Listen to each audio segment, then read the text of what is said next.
Estamos em mais uma escola bíblica, mais uma lição que trazemos até si, porque queremos muito estudar consigo todo o livro de Gálatas, toda a Epístola de Gálatas. Nós temos retirado imensas coisas importantes e fundamentais para a nossa vida, para o nosso dia-a-dia, para a nossa comunhão com Jesus.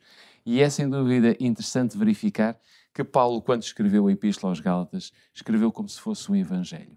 E é isso que nós temos descoberto e com muito prazer temos partilhado consigo, com todos aqueles que nos veem e nos ouvem.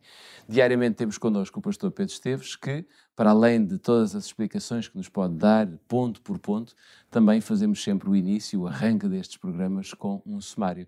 Pedro, por isso mesmo, qual é o sumário de hoje? Hoje vamos tentar compreender o que é cumprir a lei de Cristo, uma expressão bem conhecida nas Escrituras, que o apóstolo também explora. Vamos ver como é que Cristo cumpriu a lei, como é que ele a ensinou e como é que isso vai afetar, tem que afetar forçosamente, a forma como nós hoje também cumprimos a lei. Vamos ver tudo isto em pouco mais de 10 minutos, mas antes vamos, digamos, às Sagradas Escrituras e vamos tentar encontrar aqui uma passagem pequenina, mas muito importante como ponto de partida. Gálatas capítulo 6, versículo 2. Se tem a sua Bíblia, pode abri-la em Gálatas capítulo 6.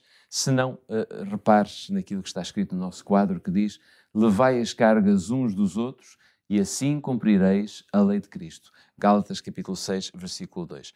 Pedro, como é que nós podemos entender esta afirmação de Paulo? Será que podemos significar, ou ela pode significar, cumprir a lei de Cristo? Realmente esta pergunta, Jorge, é uma pergunta muito importante porque ajuda-nos a trazer luz sobre um tema bem abrangente na Bíblia e que até causa alguma diferença entre perspectivas na Igreja, na teologia cristã. E este pequeno texto é muito útil para nos ajudar a compreender o tema pelo facto de afirmar que hoje, ao tomarmos algumas atitudes, neste caso, ao levarmos as cargas uns dos outros, o que estamos a fazer é cumprir a lei de Cristo. O que quer dizer que não só existe uma lei de Cristo, como é possível cumpri-la. Como é evidente, há um versículo que forçosamente nos vem à mente e que é usado das mais diversas formas, para várias leituras, relembrando as palavras de Jesus no seu sermão da montanha, quando ele dizia: não cuideis que vim destruir a lei ou os profetas, porque eu não vim abrogar, mas cumprir.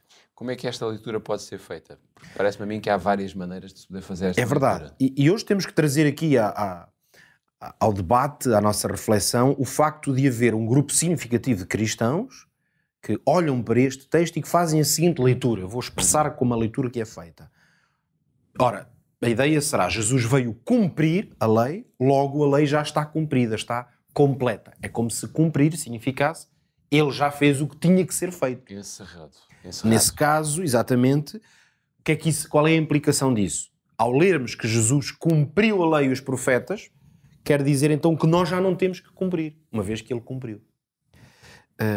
Então, nós percebemos que agora, quando Paulo diz que se levamos as cargas uns dos outros, cumprimos a lei de Cristo, isto significa o quê? Que cumprir não se pode ler como a ideia de terminar.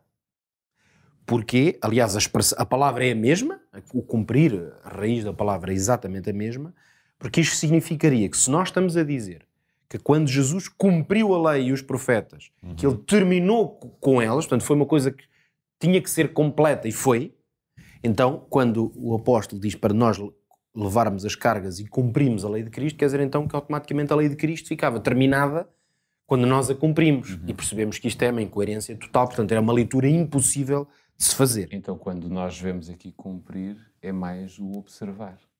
É no sentido, precisamente, de observar, de dar corpo, de dar sentido. Então, a pergunta que se coloca para seguirmos esta linha de raciocínio é que tem que haver uma lei de Cristo. Porque se o apóstolo disse que ao fazermos isto estamos a cumprir a lei de Cristo, é porque há uma lei que podemos designar como a lei de Cristo. E a verdade é esta: existe uma lei de Cristo. E essa lei não apenas é a continuidade da lei que Deus estabeleceu desde o princípio, mas Jesus fez algo ainda fez algo maravilhoso, se quisermos numa palavra. É que Jesus elevou os padrões da lei. Então, a ideia de que Jesus veio cumprir a lei não apenas não significa que ele veio abolir ou acabar com a lei, significa exatamente o seu contrário. É que a maneira como Jesus cumpriu a lei é que ajudou as pessoas a compreender que a visão que Jesus tinha da lei era uma visão muito mais próxima, aliás, do ideal de Deus no princípio. Quem tinha deturpado a maneira de cumprir a lei foi o povo de Deus, o povo de Israel, que Deus deu-lhe aquela bênção, mas que eles tornaram quase que numa maldição para si próprios. Então Jesus veio ajudar precisamente a dar um sentido renovado ou mais profundo, uma vez que o sentido verdadeiro tinha sido desvirtuado. Vamos ver alguns exemplos que Jesus afirmou claramente, são coisas para quem conhece a palavra de Deus e os evangelhos bem conhecidas, mas que importa relembrar neste contexto, porque vamos perceber que este contexto encaixa perfeitamente na ideia do apóstolo Paulo de que, por exemplo, quando levamos as cargas uns dos outros, o que estamos a fazer é a cumprir a lei. Não a reinventar uma lei, é a cumprir verdadeiramente a essência da lei. Por exemplo, Jesus dizia assim em Mateus no capítulo 5. Isto está nos versículos 27 e 28. Ouvistes o que foi dito aos antigos. Lá está Jesus a citar a lei de Moisés. Não cometerás adultério. Isto, aliás, está nos 10 mandamentos. Claro. Eu, porém, vos digo. E agora, parando aqui, nós poderíamos pensar, bom, ok, Jesus vai acabar com os 10 mandamentos, ou vai acabar com esta lei antiga, e agora há uma lei de Cristo. Vamos ver se há uma oposição entre estas duas leis. E nós vemos que Jesus afirma, eu, porém, vos digo, qualquer que atentar numa mulher para a cobiçar, já em seu coração cometeu adultério com ela. Então, Jesus não apenas não anula a lei de não adulterarás, como Jesus vai estender o sentido desta lei a um campo muito maior. Para Jesus, basta olhar para uma mulher, ter pensamentos, vamos dizer assim, negativos em relação a ela, sobretudo se eu sou um homem casado, e então já estou a cometer adultério. Vemos Jesus alargar o sentido da lei. Vamos ver outro exemplo que encontramos, claro, no capítulo 5 ainda, mas no versículo 22. A propósito de um outro mandamento. Eu, porém, vos digo que qualquer que sem motivo se encolerizar, portanto, tiver cólera contra o seu irmão, será réu de juízo. Qualquer que disser ao seu irmão raca, que quer dizer estúpido, será réu do sinédrio. Qualquer que lhe disser louco, será réu do fogo do inferno. Ora, o que é que isto significa? Jesus dizia isto no contexto de compreender o mandamento não matarás. Para dizer, há outras formas de matar uma pessoa.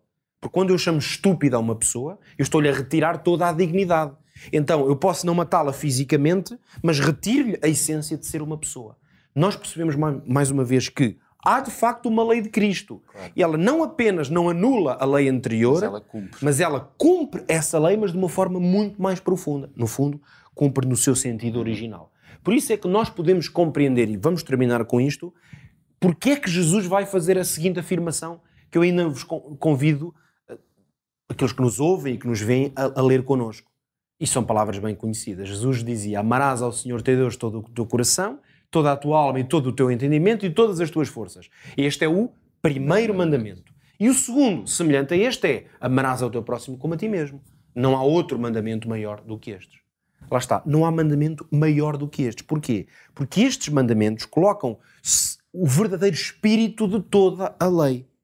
Então, nós agora podemos compreender melhor porque é que o apóstolo Paulo afirma levar as cargas de uns dos outros é cumprir a lei de Cristo. Porquê? Porque isso é a forma de cumprir os mandamentos, mas no espírito de Cristo. Não é apenas não cobiçar, não é apenas não adulterar, é muito mais do que isso. Então Jesus cumpriu essa lei e o apóstolo, em coerência, afirma a mesma coisa. Então vamos deixar como remate final, digamos, a este episódio, alguma coisa que seja prática. Sim, eu hoje deixo um desafio, um exercício, se podemos dizer assim, e o convite que lhe faço é este. Hoje, ou assim que possível, vá analisar a lei de Deus. Por exemplo, os 10 mandamentos. E procure fazer este exercício, olhar para cada um dos 10 mandamentos e tentar atualizá-lo de acordo com este Espírito de Cristo. Ou seja, cada um deles, o que é que pode significar se lhe estendermos o sentido e o virmos de uma forma mais abrangente. E vai ver que é possível nós próprios chegarmos às mesmas conclusões que o apóstolo Paulo. De certeza absoluta que será essa a sua conclusão, porque se não fosse assim, alguma coisa estaria errado, quer em Paulo, quer no próprio Deus.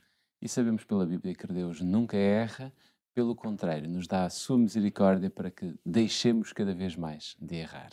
Ficam as nossas despedidas, mas fica também a certeza que voltamos no próximo episódio para lhe trazer a continuidade deste assunto que é tão importante e tão maravilhoso. Ficam as despedidas do pastor Pedro Esteves, as minhas também.